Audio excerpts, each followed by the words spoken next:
जय हिंद साथियों, स्वागत है आप सभी का एक बार फिर से आपके यूट्यूब चैनल प्रथम अकेडमी पर। साथियों, हम साइकोलॉजी के यूनिट 2 अधिगम के सिद्धांत वाले चैप्टर के कुछ महत्वपूर्ण एमसीक्यू कर रहे हैं। इसी सीरीज में ये हमारी दूसरी क्लास है। आज का क्वेश्चन है पहला, शिक्षण अधिगम प्रक्रिया को प्रारंभ करने के लिए या करने से पहले एक कुशल अध्यापक को क्या करना चाहिए? छात्रों को दंडित करना चाहिए, चुटकुले सुनाने चाहिए, अधिगम परिस्थितियाँ उत्पन्न करनी चाहिए या आराम करना चाहिए? क्या होगा साथी इसका तीसरा, अधिगम परिस्थितियाँ उत्पन्न करनी चाहिए। दंड कर देना ये तो नेगेटिव होगा नहीं, चुटकुले सुनाना ये भी नहीं होगा, आराम करना ये भी नहीं होगा। चलते हैं अगले प्रश्न की तरफ। कम गति से सीखने वाले बच्चों के लिए अध्यापक को क्या करना चाहिए? टोली शिक्षण, अतिरिक्त ध्यान व शिक्षण, प्रोत्साहन या इनमें से सभी? तो क्या होगा साथ इसका चौथा ऑप्शन होगा इनमें से ये सभी। कृष्णा अपनी कक्षा को क्षेत्र भ्रमण पर ले जाती है और वापस आने पर अपने विद्यार्थियों के साथ भ्रमण पर चर्चा करती है। यह की ओर संकेत करता है? सीखने का आकलन, सीखने के लिए आकलन, आकलन के लिए सीखना या आकलन का सीखना? तो उसका क्या होगा साथियों? सीखने का आकलन। अगला क्वेश्चन साथियों, साइकिल चलाने वाला स्कूटर चलाना शीघ्र ही सीख लेता है। यह है शून्य स्थानांतरण, लंबवत स्थानांतरण, ऋणात्मक स्थानांतरण या धनात्मक स्थानांतरण? साइकिल चलाने वाला क्या चला रहा है? स्कूटर। तो इसमें कौन सा हो जाएगा? धनात्मक स्थानांतरण, क्योंकि इसे क्या होगी? इसे सहायता मिलेगी इसमें। अगला, प्रयास व त्रुटि में सबसे महत्वपूर्ण क्या है? अभ्यास, लक्ष्य, प्रेरणा या वाद विवाद? तो प्रयास और त्रुटि में क्या होगा सबसे महत्वपूर्ण? अभ्यास। अगला क्वेश्चन, जब पूर्व का अधिगम नई स्थितियों के सीखने का बिल्कुल प्रभावित नहीं कर रहा है, तो यह कहलाता है अधिगम का शून्य स्थानांतरण, निरपेक्ष स्थानांतरण, सकारात्मक स्थानांतरण या नकारात्मक? तो बिल्कुल प्रभावित ही नहीं कर रहा, तो इसका मतलब क्या हो जाएगा? इसका शून्य स्थानांतरण। अगला क्वेश्चन, अधिगम एवं परिपक्वता के संबंध में निम्न में से कौन सा कथन सत्य है?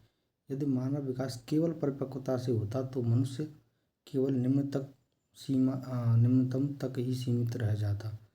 वंशक्रम संभाव्य क्षमता की सीमा के कारण बालक एक निश्चित सीमा से आगे तक विकसित हो सकते हैं। बालक विकास की दृष्टि से जब सीखने के लिए तैयार नहीं है तब भी वे अधिक प्रयास द्वारा सीख सकते हैं। ये तो होगा ही नहीं, नेगेटिव दिया है इसमें। बालक की अंतर्निहित शक्तियों को बिना समय विचारे से विकसित करने के लिए प्रोत्साहित किया जाना चाहिए, ये भी नहीं होगा। साथ ही इसमें कौन सा होगा? पहला वाला होगा इसमें। चलते अगले क्वेश्चन की तरफ। यदि आपकी कक्षा का बच्चा सी को डी व डी को सी पढ़े तो कौन से रोग से पीड़ित है? पढ़ने से संबंधित कह रहा है साथियों। मलेरिया नहीं होगा, फादलेरिया ये तो कोई रोग ही नहीं है, डिसलेक्सिया या टाइफाइड? तो पठन विकार है साथियों। पठन विकार कौन सा होगा इसमें? डिसलेक्सिया। ध्यान रखना, पढ़ने से संबंधित हो तो डिसलेक्सिया, लिखने से संबंधित होगा तो डिस्ग्राफिया। ये बहुत ही मोस्ट क्वेश्चन है, बार बार आते रहते हैं। चलते अगले क्वेश्चन की तरफ। सीखने से संबंधित तथ्य निम्नलिखित में से नहीं है। नहीं, सीखना व्यवहार में परिवर्तन है, ये तो बिल्कुल पॉजिटिव है, सत्यवाद है। सीखना केवल विद्यालय में होता है। देखिए साथ ये केवल जो होता है ये एक नकारात्मक शब्द है और क्वेश्चन भी कैसा है? नकारात्मक पूछा है। तीसरा देखते हैं, सीखना व्यक्तित्व के सर्वांगीण विकास में सहायक, ये बिल्कुल सत्यवाद है। सीखना एक सार्वभौमिक प्रक्रिया, ये भी सही। तो कौन सा होगा? दूसरा वाला। चलते अगले क्वेश्चन की तरफ। कौन सा सिद्धांत व्यक्त करता है कि मानव मस्तिष्क एक बर्फ की बड़ी चट्टान के समान होता है जो कि अधिकांश छिपी रहती है एवं उसमें चेतन के 3 स्तर हैं? गुण सिद्धांत, प्रकार सिद्धांत, मनोविश्लेषणात्मक सिद्धांत, व्यवहारवादी सिद्धांत? तो कौन सा होगा साथी? मनोविश्लेषणात्मक सिद्धांत। किसने दिया था? सिगमंड फ्रायड ने। अगले क्वेश्चन की तरफ। जिन इच्छाओं की पूर्ति नहीं होती उनका भंडार ग्रह निम्नलिखित में से कौन सा है? इदम, अहम, परअहम, इदम एवं अहम? दमित इच्छाओं का भंडार क्या होता है साथियों? इदम। चलते हैं अगले क्वेश्चन की तरफ। सीखने की प्रथम अवस्था में सीखने की गति होती है तेज, धीमी, सामान्य, कोई नहीं? सीखने की प्रथम अवस्था कौन सी होती है साथियों? शैशवावस्था। शैशवावस्था में सीखने की गति कैसी होती है? तेज। अगला, एक क्रिकेट खिलाड़ी अपनी गेंदबाजी के कौशल को विकसित कर लेता है, पर यह उसकी बल्लेबाजी के कौशल को प्रभावित नहीं करता। यानी गेंदबाजी का कौशल उसने विकसित कर लिया, लेकिन बल्लेबाजी उसको कोई प्रभाव ही नहीं हो रहा। तो इसे कहते हैं विधेयात्मक प्रशिक्षण अंतरण, निषेधात्मक प्रशिक्षण अंतरण, शून्य प्रशिक्षण अंतरण, या इनमें से कोई नहीं। तो कोई फर्क ही नहीं पड़ रहा, कोई प्रभाव ही नहीं पड़ रहा, तो कौन सा होगा इसमें? शून्य प्रशिक्षण अंतरण। अगला, पियाजे के अनुसार मूर्त संक्रियात्मक अवस्था का समय काल है। मूर्त संक्रियात्मक अवस्था कौन सी है? तीसरी। तीसरी कौन सी होती है? पहली होती है 0 से 2, दूसरी होती है 2 से 7, तीसरी होती है 7 से 11। अगला, सीखना व्यवहार में उत्तरोत्तर सामंजस्य की प्रक्रिया या कथन है।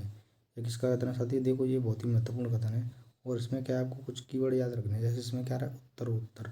उत्तरोत्तर का इसमें कौन सा हो जाएगा? कोवेंट को पियाजे स्किनर। उत्तरोत्तर का मतलब स्किनर, ऐसे ध्यान रखना। उत्तरोत्तर यानी स्किप करना किसी चीज़ को, तो स्किप यानी स्किनर हो जाएगा इसका। ये केवल जो परिभाषा है उनको याद करने का तरीका होता है कि उनका कोई कीवर्ड अपने दिमाग में बिठा लो आप। अगला क्वेश्चन देखते हैं। सीखने का वह सिद्धांत जो पूर्ण रूप से और केवल अवलोकनीय व्यवहार पर आधारित है, सीखने के सिद्धांत संबंधित है। संज्ञानवादी, विकासवादी, व्यवहारवादी या रचनावादी। देखिए साथी, यहाँ पर अवलोकन की बात हो रही है, अवलोकनीय व्यवहार।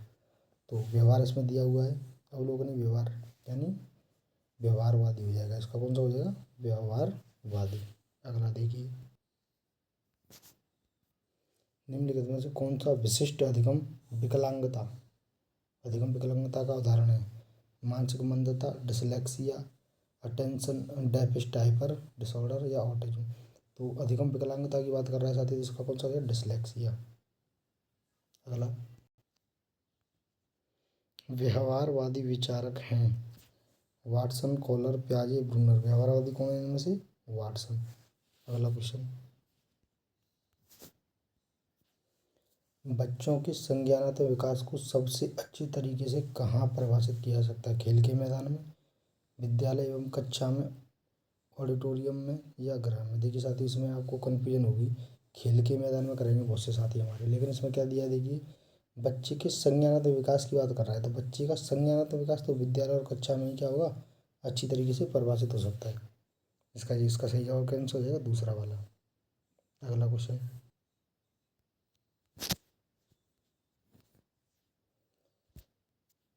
सामाजिक अधिगम आरंभ होता है, ये तो बहुत ही आसान है, अलगाव से। अलगाव यानी अलग होना, भीड़ से, संपर्क से या दृश्य श्रव्य सामग्री। सामाजिक अधिगम की बात कर रहा है साथी, तो किससे होगा? संपर्क। जैसे ही हम समाज के संपर्क में आएंगे तो क्या होगा? सामाजिक अधिगम होगा। अगला,